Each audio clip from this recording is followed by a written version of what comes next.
Aujourd'hui, on va commencer notre première séance d'expression orale dans ma chaîne. Vous pouvez l'appeler expression orale ou bien séance de communication. Le sujet de cette séance, c'est exprimer une interdiction. Sur les routes, dans les parcs, dans les villes et aussi dans les écoles, on trouve des panneaux pour informer d'un règlement, pour indiquer ce qu'il faut faire et surtout ce qu'il ne faut pas faire. Il existe deux types de panneaux. L'un présente des images barrées, comme ça, comme dans l'exemple. Il nous indique les activités interdites qu'on ne peut pas faire. Par exemple, une image avec un chien barré. Ça signifie qu'il ne faut pas visiter le parc avec des animaux de compagnie. L'autre genre de panneau, bien l'autre type de panneau, on trouve, ou bien il indique nos obligations. Par exemple, il est courant de trouver un panneau, il faut protéger la nature. Pour les expressions les plus utilisées pour exprimer l'interdiction, on a quelques exemples. Alors je commence par le premier exemple. Il ne faut pas. Ça, c'est une expression très connue dans le thème de l'interdiction. Alors, quand on utilise il ne faut pas, c'est automatiquement plus un verbe à l'infinitif.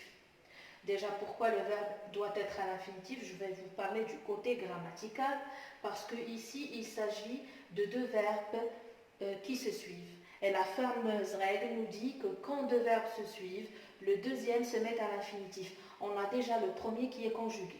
Je vais vous donner un exemple. Il ne faut pas nourrir les animaux.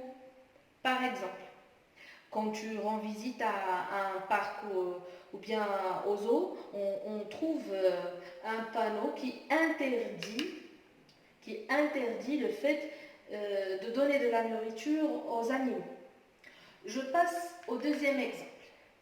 Il est interdit de plus verbe à l'infinitif. Généralement, après les prépositions, on trouve les verbes à l'infinitif. Un exemple. Il est interdit de faire de bruit. Troisième exemple. Il est défendu de plus verbe à l'infinitif. On a la préposition, alors automatiquement verbe à l'infinitif.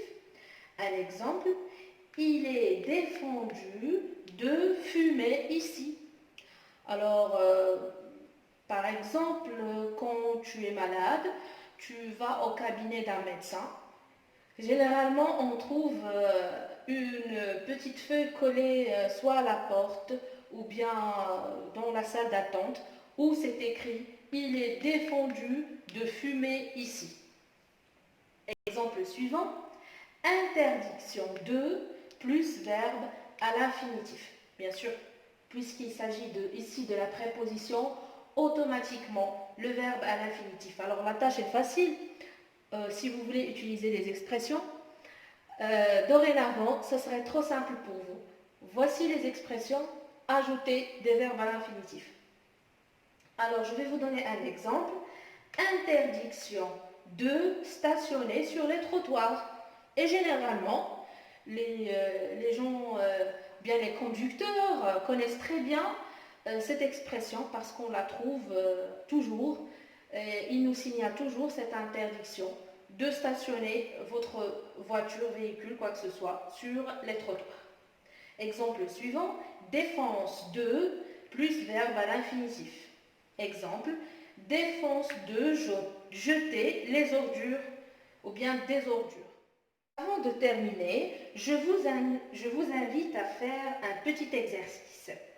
Alors, observez bien l'image qui paraît maintenant et en utilisant les expressions déjà vues, qu'est-ce que vous pouvez dire au piéton qui traverse? Alors, regardez bien l'image, il y a un piéton qui traverse. Qu'est-ce que vous pouvez lui dire? Bien sûr, en utilisant les expressions d'interdiction.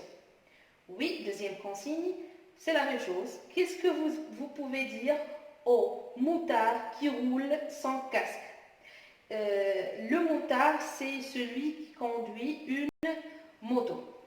Alors, c'est un petit exercice et je compte beaucoup sur votre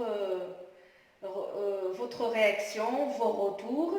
Alors, j'attends vos réponses dans les commentaires. Soyez nombreux à participer. C'est la fin de la vidéo. Je vous remercie pour vos encouragements une autre fois. N'oubliez pas de vous abonner et de partager avec les gens intéressés parce que je veux bien que l'information se partage avec les autres. Et à la prochaine leçon.